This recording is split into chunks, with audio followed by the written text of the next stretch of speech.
Ever felt trapped by your own thoughts or the weight of other people's opinions?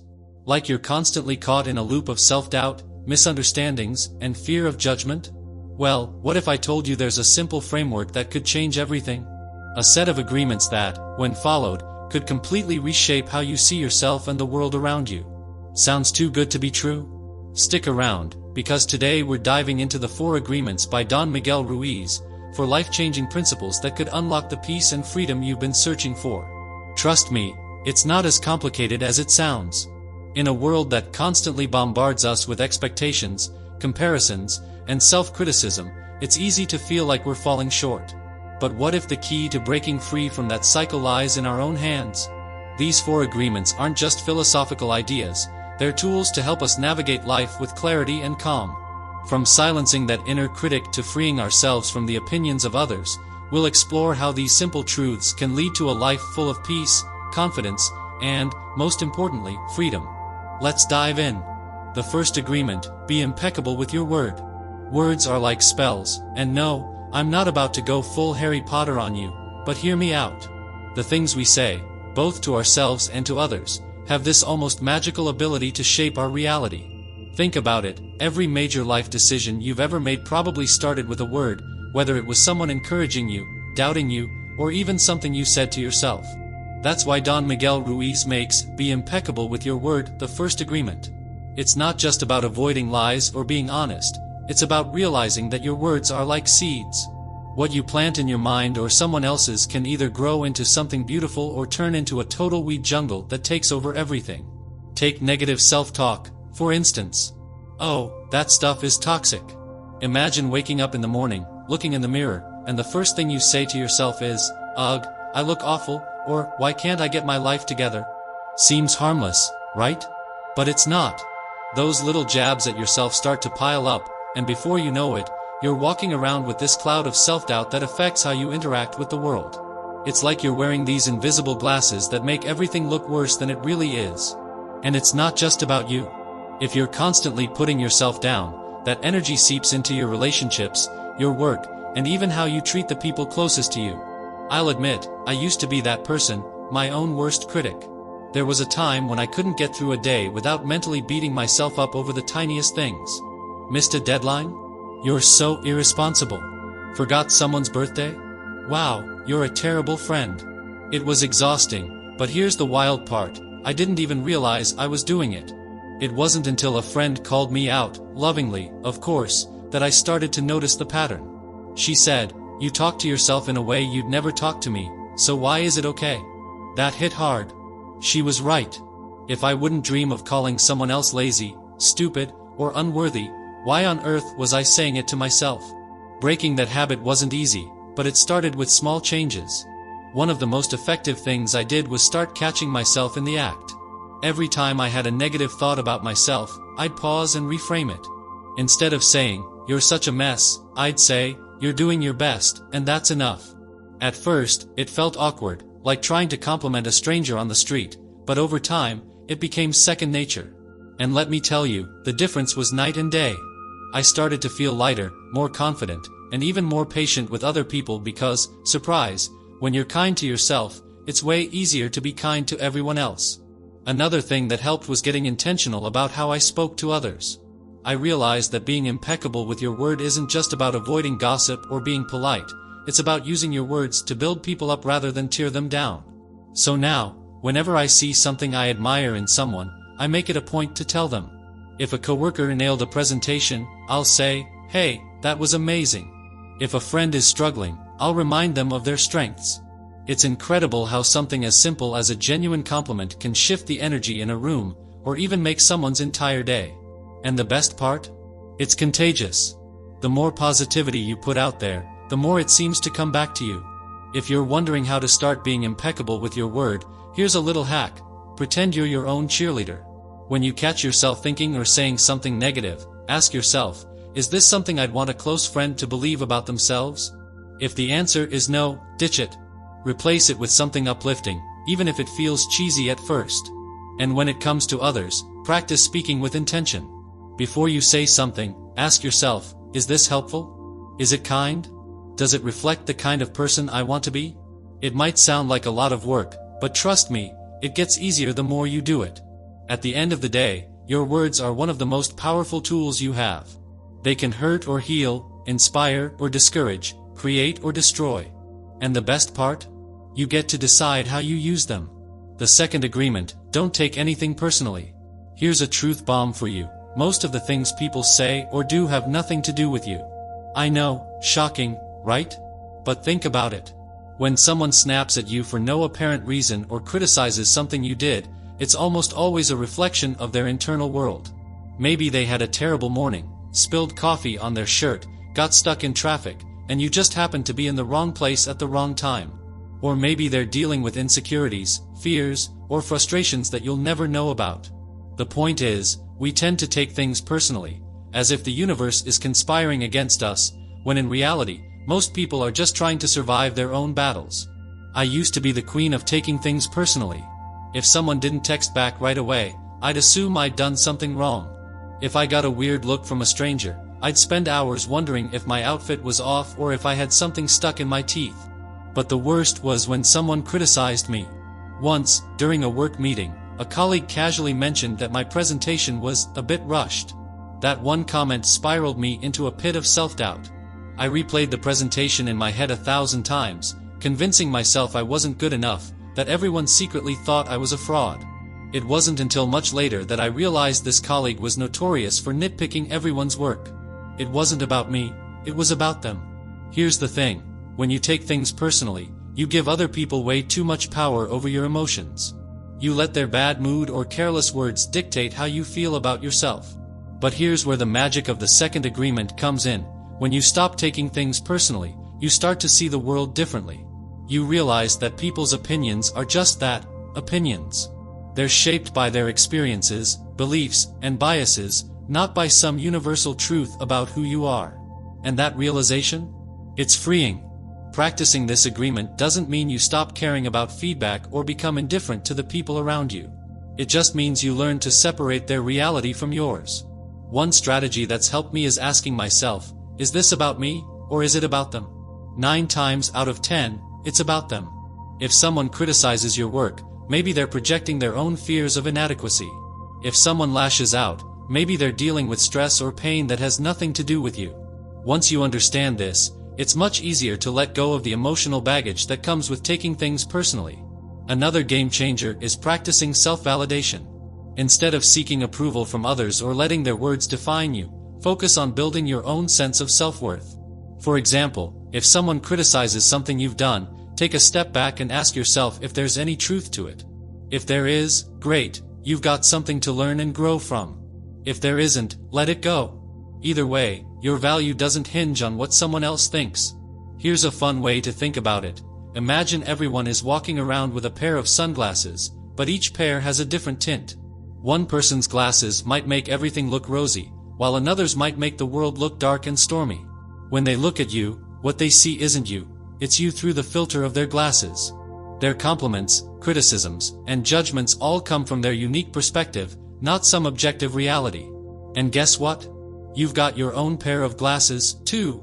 Your job is to keep them as clear as possible, so you can see yourself for who you really are, not who someone else thinks you are. If you want to get even better at not taking things personally, try this. The next time someone says something hurtful, pause for a moment and imagine they're holding up a mirror, not to reflect you, but to reflect themselves. Their words are a projection of what's going on inside them, not an indictment of your worth.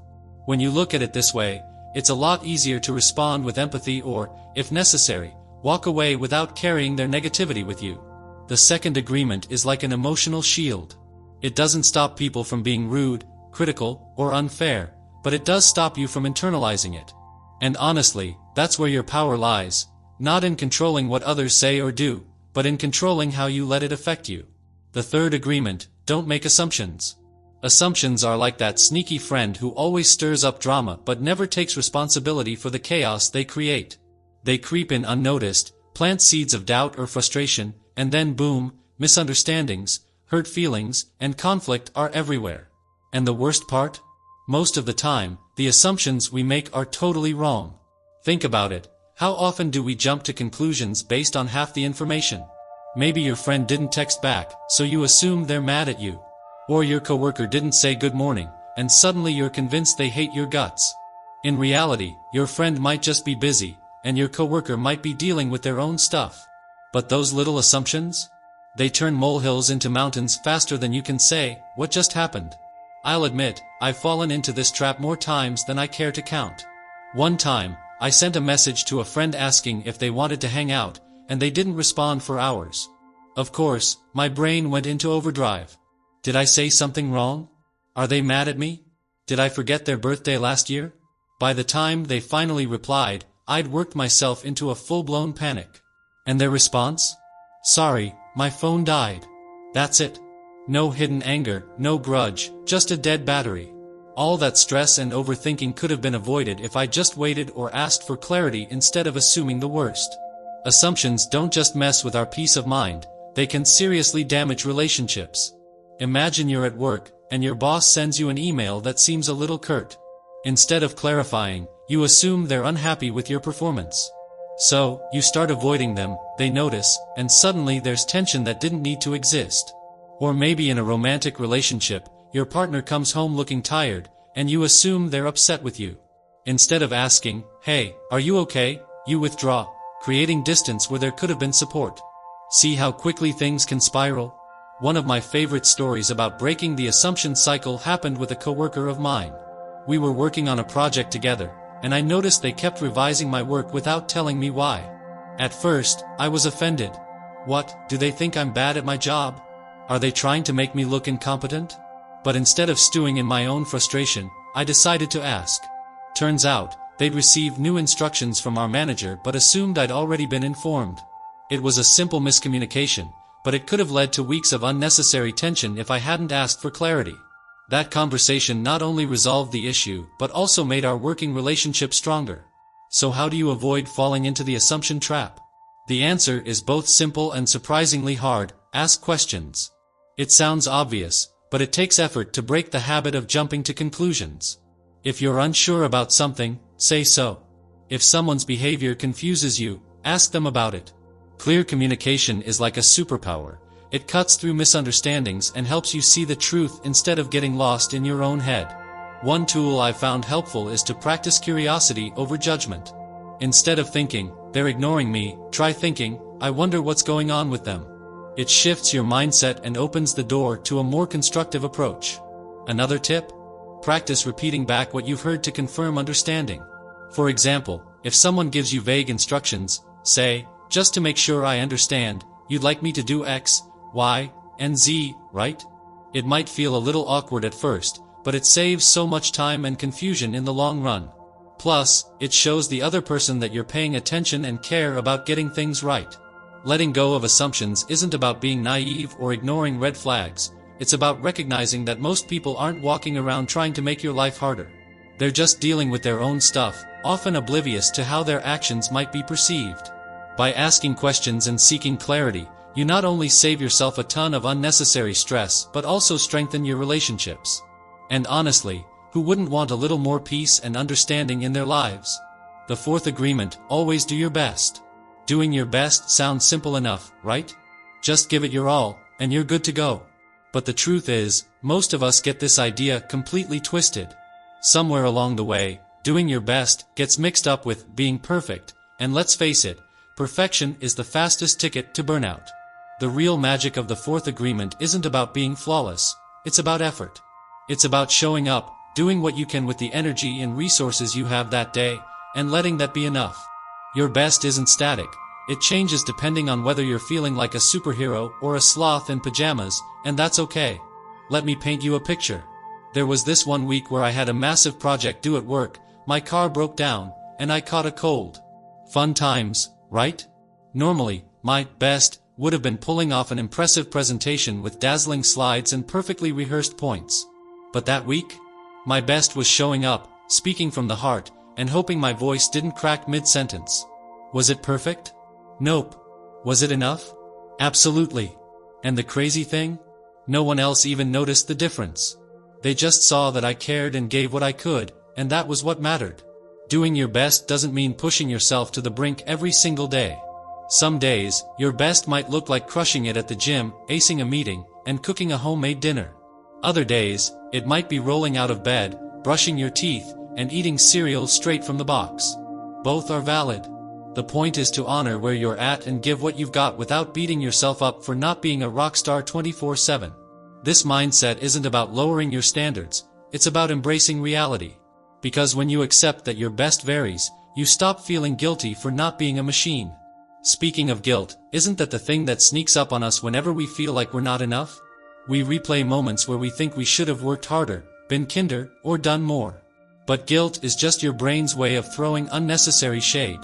Think about it. If you really gave your best in a situation, what's the point of dragging yourself down for things outside your control? Letting go of guilt starts with recognizing that best isn't the same as perfect. It's messy, human, and, honestly, way more sustainable. One way to practice this agreement is to get cozy with self-compassion. Imagine your best friend is having a rough day. They didn't get everything on their to-do list done, and they're feeling down. Would you tell them, "Wow, you really dropped the ball today?" Of course not. You'd say something supportive like, "Hey, you did what you could. Tomorrow's a new day. So why not treat yourself the same way?" The next time you're feeling less than stellar, take a breath and remind yourself, "I showed up, and that's enough." Trust me, it's a game changer. Another tip is to redefine success for yourself. Instead of measuring your worth by outcomes, focus on the effort you put in. For example, let's say you're trying to learn a new skill, like painting. Instead of stressing about creating a masterpiece, celebrate the fact that you picked up a brush and gave it a shot. Even if your tree looks more like a blob, you still showed up for the process. And isn't that the whole point? Progress comes from consistently doing your best, not from being perfect right out of the gate. One last thing, doing your best doesn't mean you're not striving for growth. It's about finding balance. Sure, you can set ambitious goals and work toward them, but don't let those goals turn into a stick you use to beat yourself up. Growth happens when you challenge yourself while also being kind to yourself. It's like watering a plant, you don't drown it, but you also don't let it dry out completely. You give it just enough to thrive, and over time, it grows stronger. Ultimately, doing your best is about showing up for yourself and your life without the weight of unrealistic expectations. It's about recognizing that your worth isn't tied to how much you achieve or how perfectly you perform, but to the effort and heart you bring to the table every single day. And once you embrace that, everything feels a little lighter, doesn't it? The interconnection of the agreements. The beauty of the 4 agreements lies in how seamlessly they weave together, like the strands of a strong, unbreakable rope. At first glance, they might seem like separate principles, each standing alone with its own unique purpose. But the deeper you dive, the more you realize they're interconnected, feeding into and reinforcing one another. It's almost like a domino effect. Mastering one makes it so much easier to grasp and practice the others. Together, they create a system that can completely transform how you think, act, and show up in the world. They're not just rules, they're a lifestyle upgrade. Take, be impeccable with your word, for instance. When you start using your words with care, speaking truthfully and with kindness, you naturally create fewer misunderstandings. And fewer misunderstandings mean you're less likely to make assumptions about what someone meant or why they acted a certain way. See how that flows? If you're impeccable with your word, you're also more likely to speak up and clarify rather than letting assumptions fester in the background. It's like unlocking one door and finding a hallway of possibilities waiting for you. Now, let's throw, "don't take anything personally," into the mix. When you stop internalizing other people's comments and actions, something amazing happens. You start to notice how much of the negativity in your life comes from assumptions and careless words. Suddenly, practicing the first 2 agreements together feels like the ultimate power move. If someone makes a snide remark, instead of jumping to conclusions or feeling hurt, you can simply think, "That's their reality, not mine." Boom! Emotional freedom unlocked.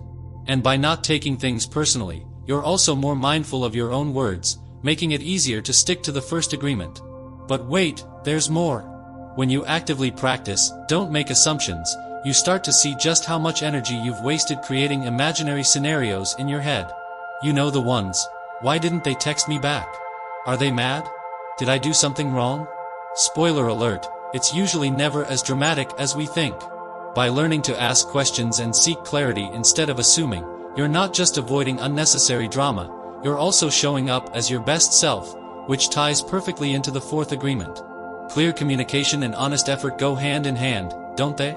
Speaking of always do your best, this agreement is like the glue that holds the others together. Think about it, your best will look different every day, depending on your circumstances, but as long as you're genuinely trying to practice the other agreements, you're winning.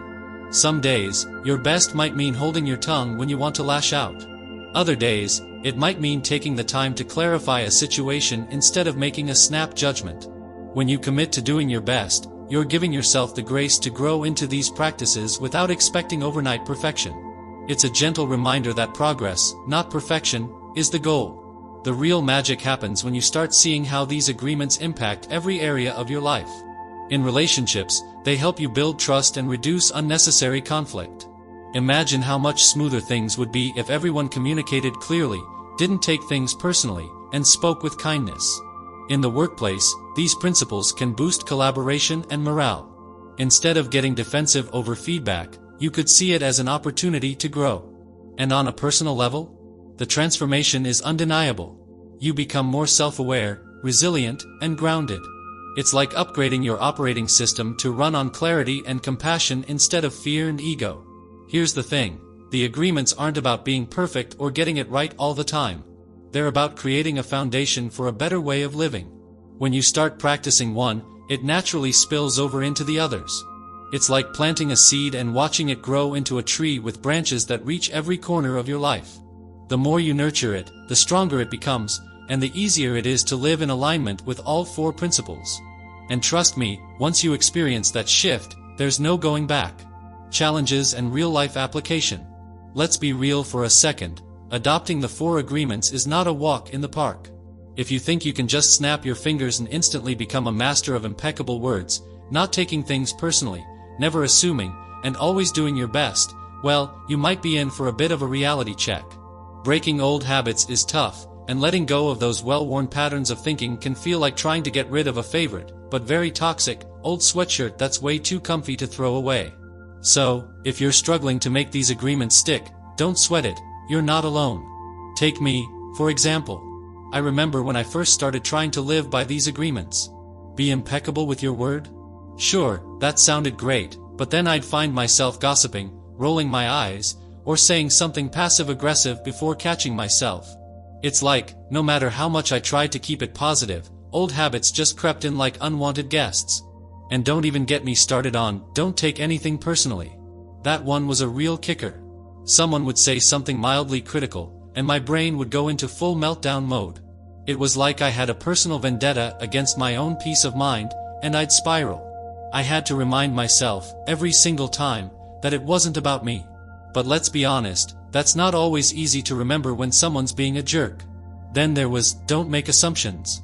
Oh boy. I used to be the queen of assumptions. Someone didn't text me back right away? I'd be convinced they were mad at me or ignoring me. Someone had a weird look on their face in a meeting?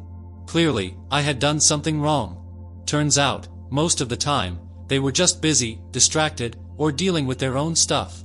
Assumptions, as it turns out, are a breeding ground for unnecessary stress. But breaking that habit was a challenge. Instead of letting my mind run wild, I had to consciously stop myself, take a deep breath, and ask clarifying questions. It felt awkward at first, like trying to put on a pair of shoes that were 2 sizes too big, but eventually, it clicked. And, of course, there's always the golden rule of always do your best. For me, this one was tough because I have a tendency to set ridiculously high standards for myself. When I didn't meet them, I'd feel guilty or frustrated. But once I understood that my best can look different every day, sometimes it's 100%, and other times it's just showing up with 60% and doing what I can, I started to let go of that inner perfectionist. It's all about giving yourself grace, especially on the tough days. And let me tell you, there will be tough days. So, if you're finding yourself hitting roadblocks on your journey to embodying these agreements, don't be discouraged. It's normal to have setbacks. But here's the thing, progress isn't about getting it perfect every time. It's about being willing to get back up and try again. Each day is a new opportunity to practice these agreements, even if you don't get them right every single time. The key is to keep showing up and making small, intentional shifts. And if you catch yourself slipping, don't beat yourself up. Instead, laugh it off, acknowledge the slip, and get back on track. The more you practice, the more natural it becomes. Here's a motivational tip: set little goals along the way. Instead of aiming for perfection right out of the gate, aim for improvement. Maybe today, you focus on being impeccable with your word in a single conversation. Maybe tomorrow, you work on not taking something personally. Celebrate those small wins. Every time you catch yourself breaking an old pattern and replacing it with a healthier one, give yourself a mental high five. It's the consistency that makes the biggest difference over time. And don't forget to be kind to yourself. The 4 agreements aren't about beating yourself up for not being perfect, they're about being aware and making intentional choices. So, when things get tough, remember, it's okay to stumble. What matters is getting back up, dusting yourself off, and committing to try again. Every time you do, you're one step closer to living a more peaceful, fulfilling life. It's not easy, but trust me, it's so worth it. Keep going. Why this matters: the bigger picture. When you think about it, the 4 agreements aren't just some lofty concepts tucked away in a book to collect dust. They're like a secret blueprint to a more peaceful and fulfilling life, one where you're not constantly battling against yourself or the world around you. Imagine this: if we could all stop taking everything personally, stop making assumptions, speak kindly to ourselves and others, and just do our best without the pressure of perfection, we'd likely live in a world with a lot less tension and a whole lot more understanding. I mean, wouldn't that be a dream? It's like taking a deep breath after holding it in all day. Adopting these agreements isn't just about making small changes, it's about creating a ripple effect that touches everything: our happiness, relationships, and even how we see ourselves in the world. Let's face it, we all wrestle with self-doubt, fear, and a general sense of unhappiness at some point. It's part of being human. But what if we could face those struggles with a little more grace? Self-doubt can feel like a constant shadow, always whispering in our ear that we're not good enough, that we're not doing it right, that we don't deserve the success or peace we crave. But when you're impeccable with your word, meaning you speak kindly to yourself, you start to dismantle that voice of doubt. When you stop taking things personally, suddenly, other people's words and actions lose their grip on your emotions. You don't carry the weight of other people's judgments, and you free yourself from that constant internal drama. You stop assuming the worst about others and start seeing the world through a clearer, more compassionate lens. That's where the magic starts to happen. Fear is another big one. It's always lurking in the background, telling us we're not ready, we're not enough, or we're too much. But when you live by these agreements, fear doesn't have the same hold over you. The fear of judgment? Gone. The fear of failure? A lot less intimidating when you're just focused on doing your best. The fear of misunderstanding? So much easier to navigate, and you communicate openly and ask for clarity instead of jumping to conclusions. Every time you choose to live by these agreements, you're chipping away at the power fear has over you. And that's incredibly freeing. Now, let's talk about the bigger picture, the ripple effect. When we transform ourselves, we don't just change our own lives, we change the lives of everyone around us. Think about how many arguments or misunderstandings could be avoided if people just stopped assuming, if they stopped letting their ego take over, or if they just communicated clearly instead of jumping to conclusions. When we begin to practice these agreements, it doesn't take long for the people in our lives to notice the shift. Suddenly, you're a calmer presence in the room, your relationships are more authentic, and people feel more at ease around you. It's like you're creating a safe space for others to thrive, and they, in turn, may adopt some of these practices themselves. And this extends beyond our personal lives, too. What if these agreements weren't just something we practiced in private but were part of the way we interact with our communities, workplaces, or even our world at large? Imagine a society where people spoke kindly to one another, where assumptions weren't the foundation of every disagreement, where everyone was simply trying to do their best. The change we experience within ourselves can then ripple out, creating a broader wave of compassion, understanding, and positive change. It's not about perfection, it's about progress. It's about creating a world where people aren't bogged down by insecurity, fear, or confusion.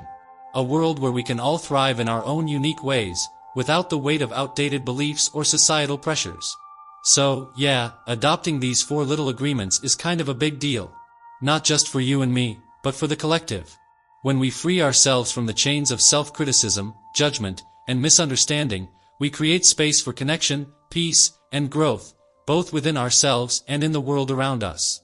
It's like planting seeds of change and watching them grow into something that can truly transform lives, one person at a time. So there you have it, the 4 agreements. Be impeccable with your word, don't take anything personally, don't make assumptions, and always do your best. By embracing these principles, you can break free from old patterns and start living a life that aligns with your true self. It's not always easy, but the journey to personal freedom is worth it. Remember, these agreements aren't just ideas, they're practices that, when applied, have the power to transform your life.